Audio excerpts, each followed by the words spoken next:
Hallelujah, praise the lord. ಎಲ್ಲರಿಗೂ ಸ್ತೋತ್ರ. ಈ ಬೆಳಗಿನ ಜಾವದಲ್ಲಿ ದೇವ ಮಕ್ಕಳೇ ಒಂದು ವಾಕ್ಯನ ಓದ್ಕೊಳ್ಳೋಣ. ಕೀರ್ತನೆ 145 14ನೇ ವಚನ ಓದಿಕೊಳ್ಳೋಣ. ಯೆಹೋವನು ಬಿದ್ದು ಹೋಗಿರೋರನ್ನೆಲ್ಲ ಎತ್ತುವವನು, ಕುಗ್ಗಿದವನ್ನೆಲ್ಲ ಉದ್ಧಾರಿಸುವವನು ಆಗಿದ್ದಾನೆ. ಹಾಲೆಲೂಯ.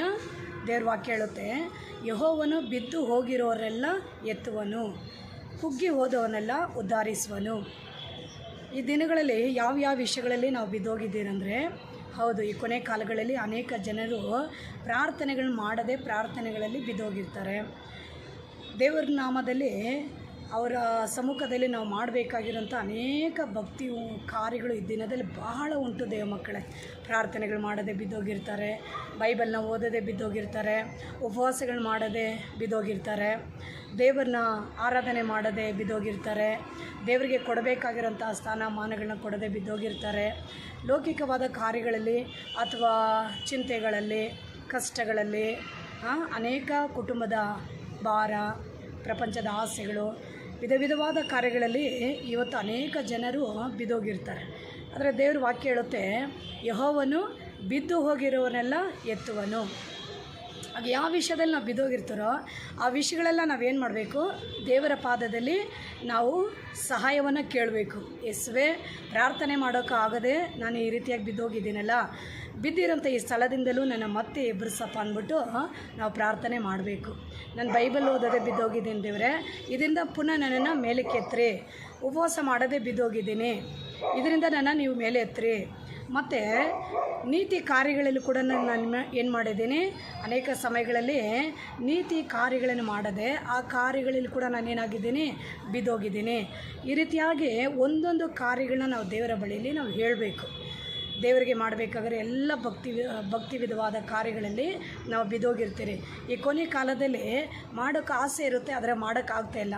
ಆದರೆ ನಾವು ಯಾವುದೋ ಒಂದು ಕಾರ್ಯದಲ್ಲಿ ಬಿದ್ದೋಗಿರ್ತೀವಿ. ಹಾಗಾಗಿ ನಾವು ದೇವರ ಸಮ್ಮುಖದಲ್ಲಿ ಏನು ಮಾಡಬೇಕು? ದೇವರ ಸಹಾಯವನ್ನು ಕೇಳಬೇಕು. ದೇವರ ಸಹಾಯನ ಕೇಳುವಾಗೆ ದೇವರು ನಮ್ಮನ್ನು ಏನು ಮಾಡ್ತಾರೆ? ಮೇಲೆತ್ತಲು ಸರ್ವಶಕ್ತಿಯುಳ್ಳ ದೇವನಾಗಿದ್ದಾನೆ. ಒಂದು ಸಮಯದಲ್ಲಿ ಯೇಸು ಸ್ವಾಮಿ ಏನು ಮಾಡ್ತಾರೆ? ಸಮುದ್ರದ ಮೇಲೆ ನಡ್ಕೊಂಡು ಬರ್ತಾರೆ. ಅವ್ರು ನಡ್ಕೊಂಡು ಬರೋವಂಥ ಸಮಯದಲ್ಲಿ ಒಡನೆ ಶಿಷ್ಯರೆಲ್ಲರೂ ಹಡಗಲ್ಲಿ ಪ್ರಯಾಣ ಮಾಡ್ತಾ ಇರ್ತಾರೆ. ಆ ಸಮಯದಲ್ಲಿ ದೂರದಲ್ಲಿ ಏಸು ಬರ್ತಾ ಇರ್ತಾರೆ.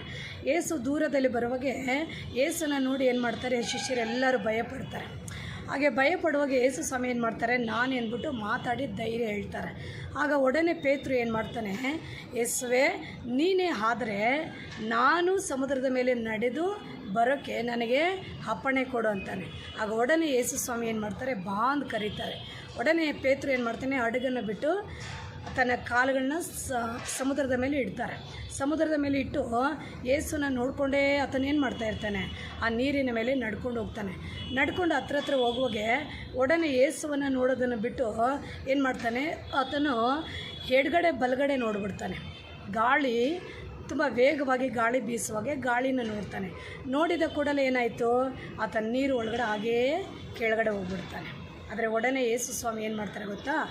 ಪೇತ್ರು ಕೂಗಿಕೊಳ್ತಾನೆ, ಸ್ವಾಮಿ ನನ್ನ ಕಾಪಾಡಿ ಅಂತ ಕೂಗ್ಕೊಳ್ತಾನೆ.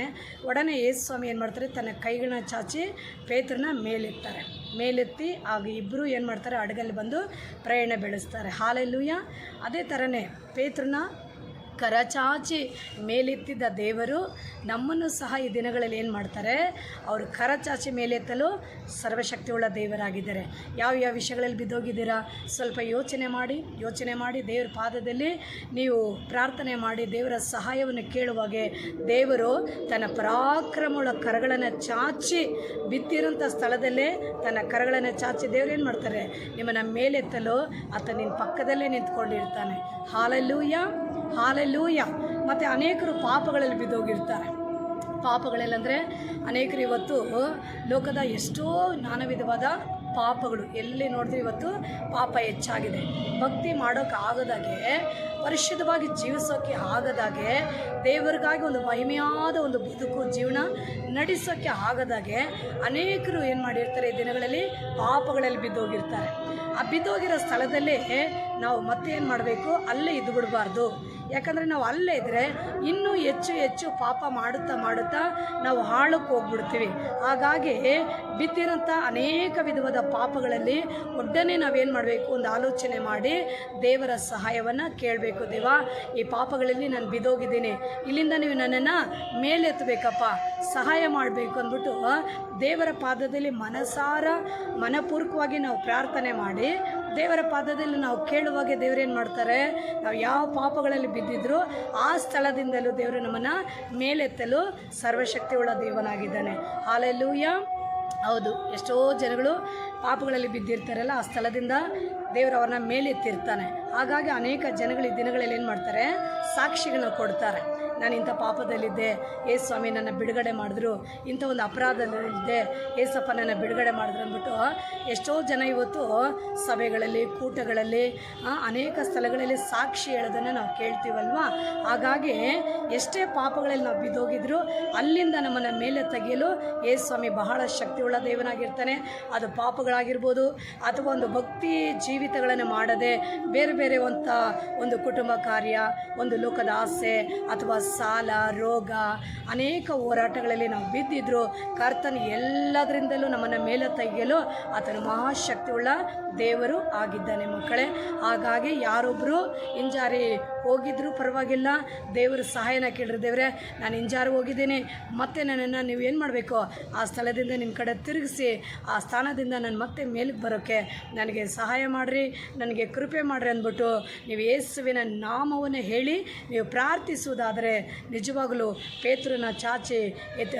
ಪೇತ್ರಗೆ ಕರ ಚಾಚಿ ಎತ್ತಿರುವ ದೇವರು ನಿಮಗೂ ತನ್ನ ಕರಗಳನ್ನು ಚಾಚಿ ಆ ಸ್ಥಳಗಳಿಂದ ನಿಮ್ಮನ್ನು ಮೇಲೆತ್ತಲು ಮಹಾಶಕ್ತಿಯುಳ್ಳ ದೇವರು ಆತನಾಗಿದ್ದಾನೆ. ಹಲ್ಲೆಲೂಯಾ. ಪ್ರಾರ್ಥನೆ ಮಾಡಿರಿ, ದೇವರ ನಾಮ, ಯೇಸುವಿನ ನಾಮವನ್ನು ಹೇಳ್ರಿ. ಅವ್ರು ಎಲ್ಲ ಸಮಯಗಳಲ್ಲಿ ನಿಮ್ಮ ಪಕ್ಕದಲ್ಲಿ ಇರ್ತಾರೆ, ನಿಮ್ಮ ಪಕ್ಕದಲ್ಲಿ ನಿಂತ್ಕೊಂಡಿರ್ತಾರೆ. ದೇವ್ರ ವಾಕ್ಯ ಹೇಳುತ್ತೆ, ಯುಗದ ಎಲ್ಲ ಸಮಾಪ್ತಿಯವರೆಗೂ ನಾನು ನಿನ್ನ ಸಂಗಡ ಇರುತ್ತೇನೆ ಅಂತ ಹೇಳಿದ್ದಾರೆ. ನೀವು ಹೋಗುವಾಗಲೂ ಬರುವಾಗಲೂ ಇಂದಿನಿಂದ ಸದಾಕಾಲ ನಾನು ನಿನ್ನ ಸಂಗಡ ಇರ್ತೀನಿ ಎಂದು ವಾಗ್ದಾನ ಮಾಡಿದ್ದೀರಲ್ವ. ಹಾಗಾಗಿ ಯೇಸು ಸ್ವಾಮಿ ನಮ್ಮ ಪಕ್ಕದಲ್ಲಿ ಇರ್ತಾರೆ. ನಾವು ಯಾವಾಗ ಸಹಾಯ ಕೇಳ್ತಿರೋ ಅವಾಗ ಒಡನೆ ಅವರು ಓಡಿ ಬರ್ತಾರೆ, ಸಹಾಯ ಮಾಡ್ತಾರೆ, ಅದ್ಭುತ ಮಾಡ್ತಾರೆ.